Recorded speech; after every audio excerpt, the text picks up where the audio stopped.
បងប្អូនរូបនេះគឺរូបអាទីនឬក៏មិនទេបងប្អូនអាទីនដែលជានាយករដ្ឋមន្ត្រីបកកាយអន្សំរឿងជាមួយខ្មែរយើងណាបងប្អូនទាំងអស់គ្នាខ្ញុំជឿថាបងប្អូននៅចាំឲ្យស្គាល់ច្បាស់តែម្ដងហើយប្រជាពលរដ្ឋសៀមបងប្អូនទាំងអស់គ្នាគឺលេងឈុតធំតែម្ដងបងប្អូន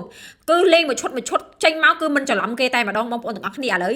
យើងមកស្ដាប់នៅព័ត៌មានលម្អិតណាបងប្អូនទាំងអស់គ្នាប្រជាពលរដ្ឋសៀមបានរួមគ្នាធ្វើបាតកម្មប្រឆាំងនឹងសេចក្តីព្រមព្រៀង SEC គម្រោង Land Free ដោយចោទប្រកាន់ថាជាច្បាប់លក់ទឹកដីនិងបំផ្លាញសេដ្ឋកិច្ចរបស់សៀមនិងប្រគល់ធនធានឲ្យបរទេសដោយមេរៀនបរាជ័យនៅតំបន់ EEC កន្លងមកធ្វើឲ្យសៀមបាត់បង់ឱកាសការងារសេដ្ឋកិច្ចធ្លាក់ចុះនិងកើតមានការបំពុលបរិស្ថានយ៉ាងធ្ងន់ធ្ងរតែម្ដងបងប្អូនទាំងអស់គ្នានេះគឺជាការកើតទុកមិនសុខចិត្តរបស់ប្រជាពលរដ្ឋសៀមដែលបានបាតកម្មតវ៉ា